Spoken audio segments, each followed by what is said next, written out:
এখন আমি বাকিটা পথ কিভাবে যাব? এত ভারী ভারী ব্যাগ আর লাকিজটাও তো অনেক ভারী। ম্যাডাম, আপনার কোনো চিন্তা করা লাগবে না। এই জিনিসপত্রগুলো আমারে দেন, আমি লইয়া যাই। আপনাকে আমি চিনি না জানি না, আপনাকে কেন আমি আমার ব্যাগ আর লাগেজ দিব? করিম চাচা আমারে পাঠাইছে আপনার এই জিনিসপত্রগুলো নেওয়ার লিগা। তুমি তো আমাকে আগে বলো নাই, তাই আমি তোমাকে যাতা বলে ফেলেছি।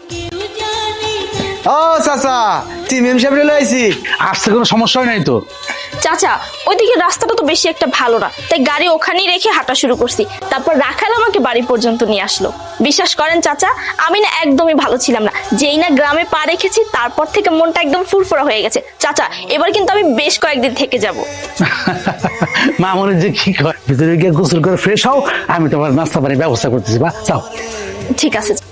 কি রে, আজকে তো রাইতে এত সময় লাগলো, হিসাব করতে কি দেরি হয়ে গেছে? নানা ভাইজান, ওই ঢাকা থেকে মেম সাহেব এসে। মেম সাহেব? এই মেম সাহেব আবার কেডা? আরে আমাকে বড় সাহেবের মেয়ে, চিনো না ভাইজান তুমি? ও আচ্ছা, তার মানে রিয়া মেম সাহেব গ্রামে আইছে।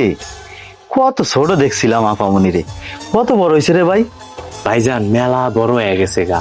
এই যে বড় সাহেব আর বড় ম্যাডাম কত রাগী মানুষ ছিল না, কিন্তু আমাকে ম্যাডাম কোনো রাগী নাই, তার ভিতরে কোনো অহংকারও নাই। তার আচার আচরণ মেলা ভালো, আচ্ছা সহজে সবার লোকে মিলা যায়, তার ভিতরে কোনো অহংকার নাই। কালকে সকালে রেডি থাকিস, ম্যাডাম তোরে লয়ে গ্রামে ঘুরতে যাইবো।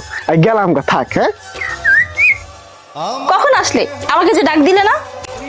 ম্যাডাম, ওই যে রহিম ভাই আছে না, রহিম ভাই কালকে আমাকে বাইতে গেছিল, যে কইলো আপনি কি আমাকে গ্রামটা ঘুরে ঘুরে দেখবেন, তাই ফজর নামাজ পড়ে এই জায়গায় বয়ে দিছি, যদি দেরি হয়ে যায়।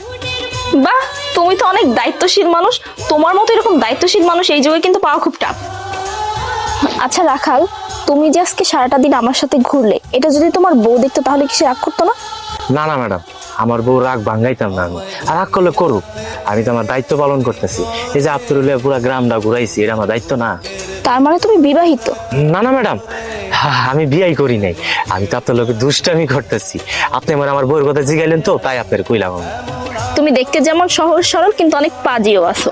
আচ্ছা, বিয়ে যখন করনি তাহলে আমাকে বলো তো তোমার কেমন মেয়ে পছন্দ?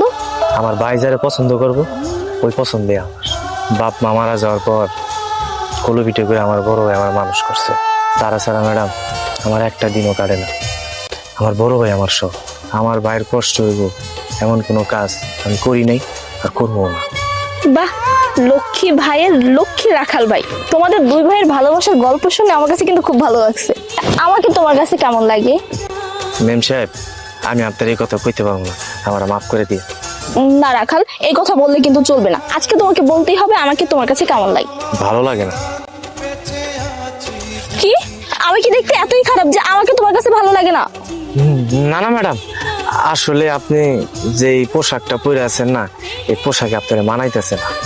আমার কাছে মনে হয় কি জানেন ম্যাডাম, বাঙালি নারী গো, শাড়িতে খুব সুন্দর লাগে। আপনি যদি একটা শাড়ি পরতেন তাহলে আপনার মেলা সুন্দর লাগতো।